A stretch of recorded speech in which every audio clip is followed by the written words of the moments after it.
I made a bed frame entirely out of cardboard. It holds my weight. It holds producer Sam's weight. And we've slept on it for the past couple of weeks. Hello, my name is Mailing and I am a streaming cyber hacking fox VTuber who has fallen in love with cardboard. Not sure I can call myself Melee Man anymore. I should call myself Cardboard Man. Oh my gosh. So why would I want a cardboard bed? For starters, I need a bed for producer Sam and I, and while sleeping on the floor is okay, it's not the most healthy for you. Regular furniture is costly and usually a pain to move or transport when you need to. It is also heavy and bulky and makes moving harder to do. Plus, I wanted something that was easy to repair or throw away if I needed to do so.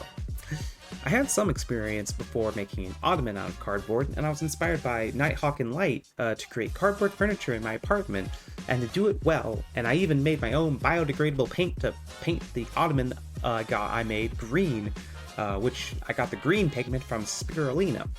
I may do another ottoman video in the future if this has enough interest. Most people think cardboard is very weak, but it's not. It's basically just wood pulp and textiles, which is made of really strong sugar-called cellulose. All you have to do is arrange the fibers in such a way that it is strong and you can pretty much make anything with it. The corrugation on the edges of the cardboard can handle about 32 pounds per square inch, which is nothing to sneeze at. So after building a few things out of cardboard, I asked, what else can I build? At first I was trying to see if anyone else built a cardboard bed. I found a company called Yona, which charges $200 for no headboard for a queen-size bed. And I thought to myself, no way am I going to pay $200 for a fucking cardboard bed. That's silly. Why would I ever do that? That sounds stupid. So I carefully watched their video of their assembly and built a bastardized copy of it in my notebook. And I got working on the first panel. The first panel I built was absolutely terrible. It barely held my weight, and it performed like this. All you gotta do is sit on it. Yeah. Wow, it's kind of small. I know, right? It should support your weight, totally.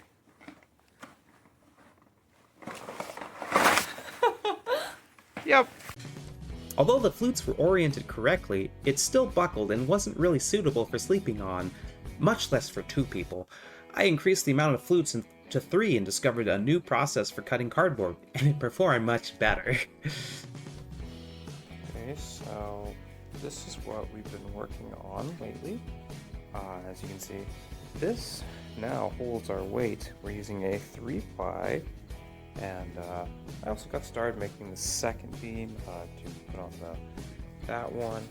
And we have this nice little jig that helps us stay consistent with each piece.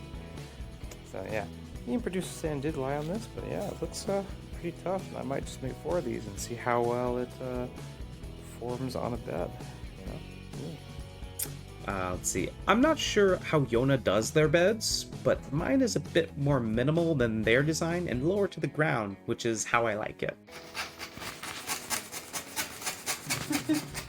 So we take these large 40-inch pieces, which we can already find just out in the wild, just these large boxes that we can find from big businesses, and we just cut them down to size, and yeah, and we're gonna make 4 of these pieces over here.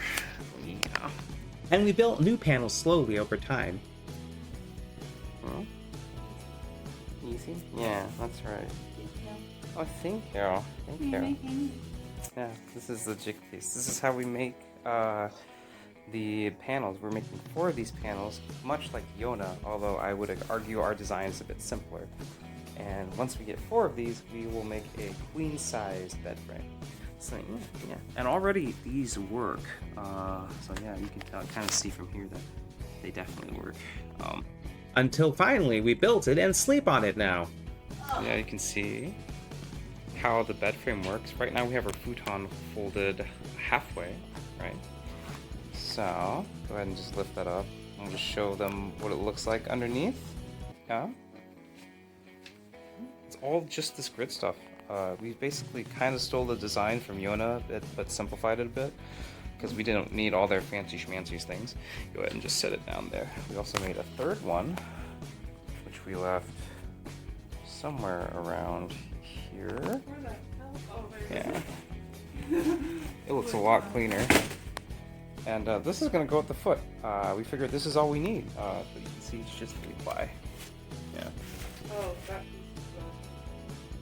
is a little different, Yeah, we can just saw that off. It's not a big deal. I'm not too worried about it. But yeah, there we go. So yeah, this is the completed build. Oh wow, you're just gonna throw your foot up there. It's basically, it supports both of our weight comfortably, and it doesn't matter. We can actually put these on top and stack them like this. However, there is one small teeny tiny problem, is that they do kind of come apart when we lay out the full mattress, so we might have to come up with something for that, but yeah. Of course, there are still some concerns. For example, there's no way to permanently attach pieces so they don't move.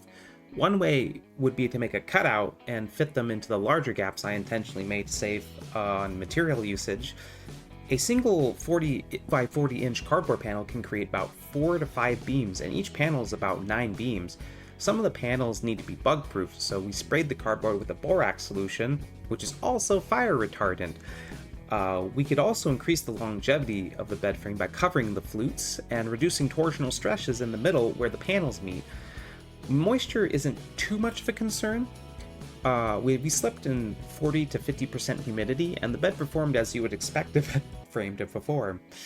So far, we've used this bed for about 2 weeks, and it's performed beyond my expectations. It behaves exactly as you would a real bed frame. You can stand on it, you can jump on it, lay on it, walk on it, cuddle your partner on it, and more. I believe that people should be able to own their furniture rather than the other way around, and to be more imaginative with their furniture. It doesn't have to be expensive or heavy or wasteful, nor do the materials have to be permanent. Billions of tons of furniture waste ends up in landfills all over the world, and not all of it is made of wood. Not all of it is biodegradable. Cardboard, you can use it as weed control for gardens or as mulch, and you can enrich the soils in your garden by letting it biodegrade as well. Or you can enrich the soils in a landfill, which, while still not great, is better than introducing more microplastics. And if you know where to look, it costs basically nothing, only the energy it takes for you to transport and the time it takes for you to cut it. If you wanted to build a bed with what you have, what would you use? How long do you think my bed will last? I think it's gonna last forever.